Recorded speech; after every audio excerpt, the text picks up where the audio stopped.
ഉറപ്പുള്ള ചോദ്യങ്ങളുമായി വീണ്ടും MS solutions. SSLC science വിഷയങ്ങളിൽ ഉറപ്പുള്ള ചോദ്യങ്ങളും ഉത്തരങ്ങളും വാട്സപ്പ് വഴി ലഭിക്കുമെന്നാണ് പറയുന്നത്. 199 രൂപയ്ക്ക് സയൻസ് വിഷയങ്ങളിൽ A+ എന്ന തലക്കെട്ടോടെയാണ് MS സൊല്യൂഷൻസിന്റെ പരസ്യം. PDF ഫയലായി ചോദ്യങ്ങളും ഉത്തരങ്ങളും നൽകാമെന്നാണ് വാഗ്ദാനം. ചോദ്യപേപ്പർ ചോർച്ചയിൽ CEO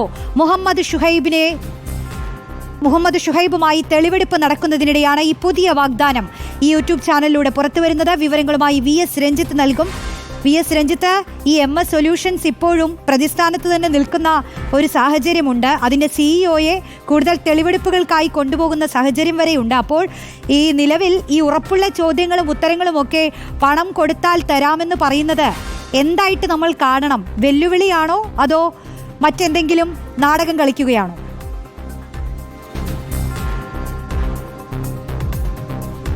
റോഷ്നി, ഇത് സ്വാഭാവികമായിട്ടും ഇവരുടെ MS സൊല്യൂഷൻ എന്ന് പറയുന്ന ഇത്തരത്തിൽ പരീക്ഷാ സഹായവുമായി ബന്ധപ്പെട്ട് അവരുടെ കുട്ടികൾക്ക് വേണ്ടി പ്രൊഡക്ഷൻ വീഡിയോസ് ചെയ്യുക, കുട്ടികൾക്ക് ഏറ്റവും ഉറപ്പുള്ള ചോദ്യങ്ങൾ എത്തിച്ചു കൊടുക്കുക എന്നുള്ളതൊക്കെയാണ്. അപ്പോൾ സാധാരണഗതിയിൽ ഈ ട്യൂഷൻ സെൻ്ററുകളൊക്കെ ഉറപ്പുള്ള ചോദ്യങ്ങൾ എന്ന് പറഞ്ഞ് കൊടുക്കാറുള്ളത് റിപ്പീറ്റ് ചെയ്ത് ചോദിക്കുന്ന ചില ചോദ്യങ്ങളുണ്ട്. അതായത് പോയ വർഷങ്ങളുടെ ചോദ്യപേപ്പറുകൾ നോക്കി ഏറ്റവും കൂടുതൽ ആവർത്തിച്ച് ചോദിക്കുന്ന ചോദ്യങ്ങൾ ഉൾപ്പെടുത്തിക്കൊണ്ടുള്ള ചോദ്യപേപ്പറുകൾ തയ്യാറാക്കി കൊടുക്കാറുണ്ട്. ഒരു പക്ഷേ അത്തരത്തിലുള്ള ഒരു ചോദ്യപേപ്പറാണോ എന്നറിയില്ല. അത് പരിശോധിക്കേണ്ടത് പോലീസാണ്. നേരത്തെ ഇത്തരത്തിൽ പ്രവചന വീഡിയോ ആയി MS സൊല്യൂഷൻ ഇറക്കിയിട്ടുള്ള എല്ലാ പ്രവചന വീഡിയോകളിലും കൃത്യമായി തന്നെ ക്രമനമ്പർ പോലും തെറ്റാതെയാണ് ഈ ചോദ്യപേപ്പറുകൾ അവർ പ്രഡിക്റ്റ് ചെയ്തിട്ടുള്ളത്. അതുകൊണ്ടാണ് ചോദ്യപേപ്പർ ചോർച്ച എന്ന് പറയുന്നത്. അതായത് അർദ്ധവാർഷിക പരീക്ഷയ്ക്ക് എങ്ങനെയാണോ ക്രമനമ്പർ പ്രകാരം ചോദ്യങ്ങൾ ചോദിക്കുന്നത്, അതേ തരത്തിലുള്ള ചോദ്യങ്ങൾ തന്നെ തലേ ദിവസമോ അല്ലെങ്കിൽ അതിൻ്റെ തലേ ദിവസമോ ഒക്കെ പ്രഡിക്ഷൻ വീഡിയോ ആയി ചെയ്ത് അത് കുട്ടികളിലേക്ക് എത്തിക്കുന്നു.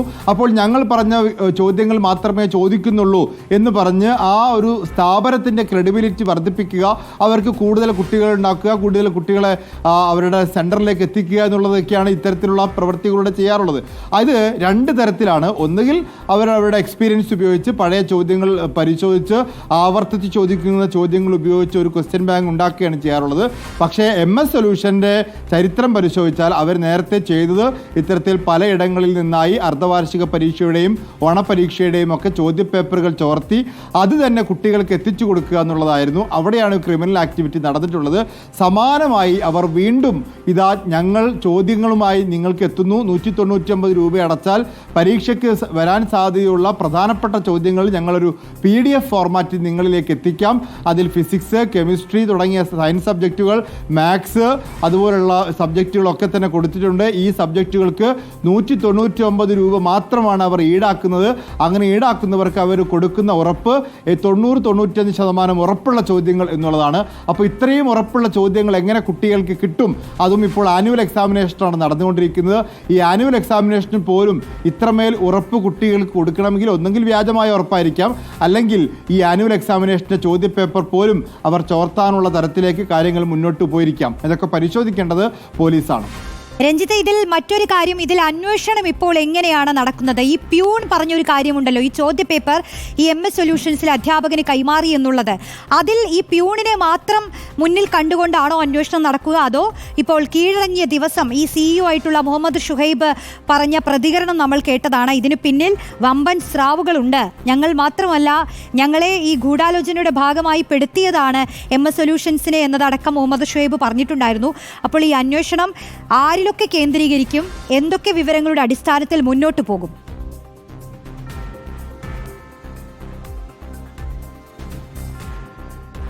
റോഷ്നി, ഇക്കാര്യത്തിൽ അന്വേഷണം തൃപ്തികരമല്ല എന്ന് പറയേണ്ടി വരും. കാരണം ഇപ്പോൾ ക്രൈംബ്രാഞ്ച് അന്വേഷിക്കുന്നത് MS സൊല്യൂഷൻ ചോർത്തിയ ചോദ്യങ്ങളെക്കുറിച്ച് മാത്രമാണ്. അതും MS സൊല്യൂഷൻ തന്നെ 2024 ക്രിസ്മസ് പരീക്ഷയ്ക്ക് ചോർത്തിയ ചോദ്യങ്ങളുമായി ബന്ധപ്പെട്ട കാര്യങ്ങൾ മാത്രമാണ് ഇപ്പോൾ അന്വേഷിച്ചുകൊണ്ടിരിക്കുന്നത്. അതിൽ തന്നെ ഹയർ സെക്കൻഡറി പരീക്ഷയുടെ ചോദ്യപേപ്പർ ചോർത്തിയ അബ്ദുൽ നാസറും ഫഹദുമൊക്കെയാണ് പ്രതിയായിട്ടുള്ളത്.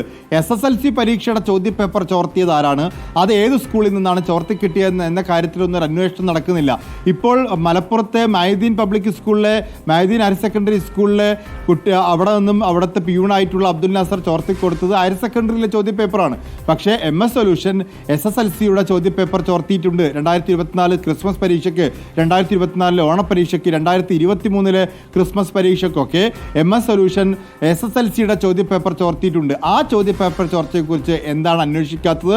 MS സൊല്യൂഷന് മറ്റേതൊക്കെ വിദ്യാഭ്യാസ സ്ഥാപനങ്ങളുമായി ഇത്തരത്തിൽ ബന്ധങ്ങളുണ്ട്? MS സൊല്യൂഷന് പുറത്ത് ഏതെങ്കിലും ഏജൻസികളോ സ്ഥാപനങ്ങളോ ഇത്തരത്തിൽ ചോദ്യപേപ്പറുകൾ ചോർത്തിയിട്ടുണ്ടോ? തുടങ്ങിയ കാര്യങ്ങളിലേക്കൊന്നും അന്വേഷണം പോയിട്ടില്ല. നമ്മൾ നേരത്തെ റിപ്പോർട്ട് ചെയ്തതുപോലെ സൈനുൽ ആബിദീൻ എന്ന് പറയുന്ന ഒരു അധ്യാപകൻ MS സൊല്യൂഷനിൽ പഠിപ്പിച്ചിരുന്നു. അദ്ദേഹം മലപ്പുറത്തെ ഒരു സ്കൂളിലെ എക്സാം കൺട്രോളറായിരുന്നു. അദ്ദേഹം MS സൊല്യൂഷന് വേണ്ടി നിരവധി ചോദ്യങ്ങൾ പ്രെഡിക്റ്റ് ചെയ്തിട്ടുണ്ട്. അതിൽ അദ്ദേഹത്തിൻ്റെ ഒരു പ്രഡിക്ഷൻ വീഡിയോയിൽ 29 ചോദ്യങ്ങൾ പോലും സമാനമായി ആവർത്തിച്ച് ചോദിക്കുകയും ചെയ്തിട്ടുണ്ട്. ആ 29 ചോദ്യങ്ങൾ പ്രവചിച്ച സൈനുൽ ആബിദീനെ എന്തുകൊണ്ടാണ് ചോദ്യം ചെയ്യാത്തത്? സൈനുൽ ആബിദീന് ചോദ്യപേപ്പർ എത്തിച്ചു കൊടുത്തത് ആരാണ്? തുടങ്ങിയ കാര്യങ്ങളിലേക്കൊന്നും ഈ പറയുന്ന അന്വേഷണ സംഘം പോയിട്ടില്ല. അതുകൊണ്ട് തന്നെ ക്രൈംബ്രാഞ്ചിൻ്റെ അന്വേഷണം കാര്യക്ഷമമായി മുന്നോട്ട് പോകുന്നില്ല. ഈ 4 പേരിൽ മാത്രം അത് ഒതുങ്ങുന്നു. അത് MS സൊല്യൂഷൻ്റെ ഉടമയായിട്ടുള്ള ഷുഹൈബ്, 2-ാം പ്രതി ഫഹദ്, 3-ാം പ്രതി ജിഷ്ണു, 4-ാം പ്രതി അബ്ദുൽ നാസർ. ഇവർക്ക് അപ്പുറത്തേക്കൊരു അന്വേഷണം പോകുന്നില്ല എന്നുള്ളതാണ് ഈ ഘട്ടത്തിൽ നമുക്ക് മനസ്സിലാക്കാൻ സാധിക്കുക. ഇന്നിപ്പോൾ അബ്ദുൽ നാസറിനെയും അതുപോലെ ഷുഹൈബിനെയും കസ്റ്റഡിയിൽ കിട്ടി. രണ്ടുപേരെയും തെളിവെടുപ്പിന് ഹാജരാക്കും. നാളെ ഒരു പക്ഷേ ഈ MS സൊല്യൂഷൻ്റെ ഉടമ ഷുഹൈബിനെയും മറ്റ് അധ്യാപകരായിട്ടുള്ള ജാമ്യം കിട്ടി പുറത്തിറങ്ങിയിട്ടുള്ള ഫഹദിനെയും ജിഷ്ണുവിനെയും ഒക്കെ ഒരുമിച്ചിരുത്തി ചോദ്യം ചെയ്തേക്കാം. അതിൻ്റെ അടിസ്ഥാനത്തിൽ അന്വേഷണ സംഘം മുന്നോട്ട് പോകുമോ എന്നുള്ളതാണ് അറിയേണ്ടത്. രഞ്ജിത്ത്, ഇതിൽ 199 രൂപ കൊടുത്താൽ ഇനിയിപ്പോൾ നടക്കാൻ പോകുന്ന SSLC സയൻസ് വിഷയങ്ങളുടെയൊക്കെ ചോദ്യങ്ങൾ പറഞ്ഞു കൊടുക്കുകയാണ് ഇവർ ഇങ്ങനെ പൊതുമധ്യത്തിൽ ഈ യൂട്യൂബ് ചാനലിലൂടെ. അപ്പോൾ ഈ 199 രൂപ ഒരുപാട് കുട്ടികൾ കൊടുത്തു കാണുമല്ലോ അല്ലേ? തീർച്ചയായിട്ടും ഈ MS സൊല്യൂഷന് ഒരു ഭാഗത്ത് നെഗറ്റീവ് പബ്ലിസിറ്റി ആണെങ്കിലും MS സൊല്യൂഷൻ ഇത്തരത്തിൽ കൃത്യമായ ചോദ്യങ്ങൾ കുട്ടികളിലേക്ക് എത്തിക്കുന്ന ഒരു സ്ഥാപനം എന്ന രീതിയിൽ തന്നെയാണ് അവർ പ്രവർത്തിച്ചുകൊണ്ടിരിക്കുന്നത്. അവർ ഈ പറയുന്ന നെഗറ്റീവ് പബ്ലിസിറ്റി പോലും അവർക്ക് അനുകൂലമായി മാറ്റി. ഈ പറയുന്ന ചോദ്യപേപ്പർ ചോർച്ച വിവാദം ഉണ്ടായ ശേഷവും ഷുഹൈബ് വീഡിയോയിലെത്തി ലൈവ് ചെയ്ത് കുട്ടികളെ ആകർഷിച്ചുകൊണ്ട് ഈ ലൈവ് പ്രഡിക്ഷനൊക്കെ നടത്തിയിരുന്നു. എന്ന് പറഞ്ഞാൽ MS സൊല്യൂഷൻ അതും ഒരു ബിസിനസ്സായി കണക്കാക്കുന്നുണ്ട്. ഇപ്പോഴും ആ ബിസിനസ്സുമായി അവർ മുന്നോട്ട് പോകുന്നു. ആ മുന്നോട്ട് പോകുന്നതിൽ ഇത്തരത്തിലുള്ള ചോദ്യപേപ്പറുകൾ ചോർന്ന് കിട്ടിയതാണോ, അതല്ലെങ്കിൽ നേരത്തെ ചോർന്ന് കിട്ടിയതിൻ്റെ ക്രെഡിബിലിറ്റി ഒക്കെ വെച്ചുകൊണ്ട് ഇപ്പോൾ ഇതാ പുതിയ പരസ്യം കൊടുത്ത് ബിസിനസ് പിടിക്കാനുള്ള തയ്യാറെടുപ്പാണോ എന്നറിയില്ല. ശരിയാണ് VS രഞ്ജിത്ത് പറയുന്നത് പോലെ തന്നെ ഇതിപ്പോൾ എന്തിനുള്ള നീക്കമാണ് ഈ MS സൊല്യൂഷൻസ് നടത്തുന്നത് എന്നുള്ളത് കൂടി അന്വേഷണത്തിന്റെ പരിധിയിൽ വരേണ്ടി വരും.